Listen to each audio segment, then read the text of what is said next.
Today we filed our petition for 20th District State Senate as an independent Green Party candidate. Will be on the ballot as other party designation, and the employees of the Muskegon County Board of Elections were very helpful, thorough, and very efficient. We certainly appreciate their efforts. And we filed over 2,000 signatures to meet a 1,230 signature requirement.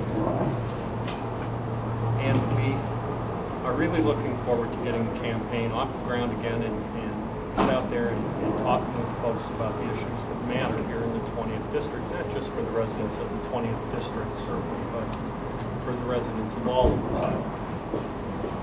The 20th District has suffered and felt the effects of free trade policy, certainly, and jobs lost and employment, and probably the biggest issue that folks face, whether they're employed or unemployed, is health care coverage. And it's an issue that I'm very familiar with personally as a self-employed small businessman, somebody who shops for their own health insurance, shops for family members with pre-existing conditions. I know too well the obstacles that we face securing affordable access to health care.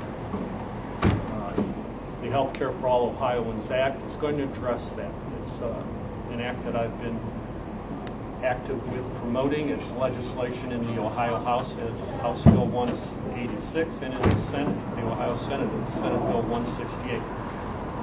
It is a fully funded piece of legislation that works not just for those who have no health insurance, like Governor Strickland's current efforts, but works for businesses, works for those who are underinsured, which is an equal amount to those who are uninsured. 1.5 million in the state alone have no insurance, and an equal amount are underinsured. And they are working men and women who are working hard to improve the quality of life for their family, and they find themselves slipping backwards every day. And frankly, I'm one of those people. Job creation is tied to health care in Ohio's health care crisis. And we're going to work for ways that allow new entrepreneurial enterprises to create more jobs and to offer better coverage to their workers. And we're going to promote the development of alternative energy resources. You know, we're on the ground floor of a movement that's going to come, and it's not going to just sweep our country, it's going to sweep the world. And there's going to be a lot of green-collar jobs that are going to revitalize our economy, and it can happen here in Southeast Ohio in District 20. There's a company in Athens called Third Sun, and Third Sun Solar and Wind Power, and they have, in 7 years of existence now, exceeded the $1 million mark in total sales. So it's a great opportunity, and it's a great opportunity for us to prioritize our needs and begin to wean our dependency on fossil fuels. We can protect those jobs that work in the coal industry and in Ohio's coal mine. It's of vital importance to this part of the state. But we can do it in a way that secures our children's future and our children's health today and in the future.